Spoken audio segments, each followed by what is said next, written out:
ए, भाई भाई हाँ। सुनना कौन है अर्जेंट कौन है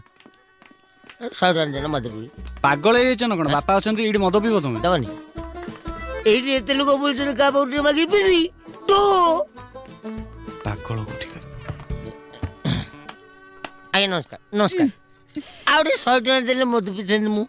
ତମେ ତ ଅଲରେଡି ମଦ ପିଇ ସାରିଛ ଆଉ ପିଇବ କଣ ଚପ କଞ୍ଜଷ୍ଟ ପଡି 100 ଟଙ୍କା ରଖିନ ପାଖରେ ଯାଅ, ରୋଗ ଯାଅ। ଦେଖାने ପଳେଇଛି ଟି ଯାଅ ଏଠୁ।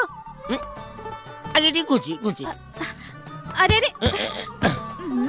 ଆଜ୍ଞା ନମସ୍କାର ହଁ, ବାଲାଜନ ହଁ। ଆରେ 100 ଟଙ୍କା ଦେଲେ ମଦ ପିଇ ଏଇଟା କଣ ମଦ ପିଇବା ଜାଗା ନା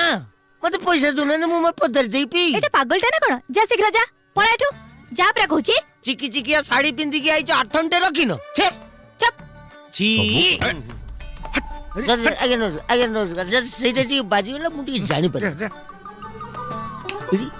ଏଇଟା ତ ମୁରଇ ଭଳିଆ ଲାଗୁଛି ମାଗିଦବା ଦେଖନ୍ତୁ ଏ ଯୁବପିଢି ଆଜ୍ଞା ନମସ୍କାର 100 ଟଙ୍କା ଦେବ ମତେ ପିଇ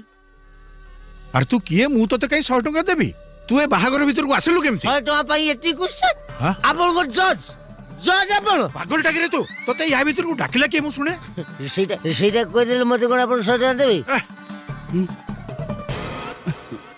ଆଜି ତ ଧଳା ଚୁପି ସେ ଟୋକା ସଞ୍ଜୁ ଇଆଡେ ଆଇଲୁ ଏ ସଞ୍ଜୁ ଏଠୁ ଆଜ୍ଞା ବାପା ଡାକିଲେ ଆରେ ଇଏ କଣ କହୁଛି ସେ ତ ଚିହ୍ନା ଇଏ ମତେ 100 ଟଙ୍କା ମାଗୁଛି କିଏ ଇଏ କହିଦେ ଚିଞ୍ଚେଇ ନେଇ କୁହ ଜାଣିନି ବାପା କିଏ ଆମ ଡିଷ୍ଟାଣ୍ଟ ରିଲେଟିଭ କି ଚମତ୍କାର ଏକ୍ଟିଂ ତମର ଆଚ୍ଛା ତମେ ମତେ ସତରେ ଓ ଭାଇ ତମେ ସତରେ ମତେ ଜାଣି କହୁନ ନା ଜାଣିକିରି କହୁନ ଇଏ ପିଇଛନ୍ତି ବୋଧେ ଆବୁଲ ତାବୁଲ କଥାବାର୍ତ୍ତା କରୁଛନ୍ତି ମୋର କାମ ଅଛି ମୁଁ ଆସୁଛି ବାପା ଯା ବାବା ଯା ହଁ ଏ ଆଜ୍ଞା ନମସ୍କାର ଏଇ ଯୋଉ ମୁଁ ଭାବୁଥିଲି ଘରେ ଆପଣ ଏକିଟିଆ ପାଗଳ ଆପଣ କଣ ବୋର୍ଡରେ ସବୁ ପାଗଳ ସବୁ ପାଗଳ ଆଜ୍ଞା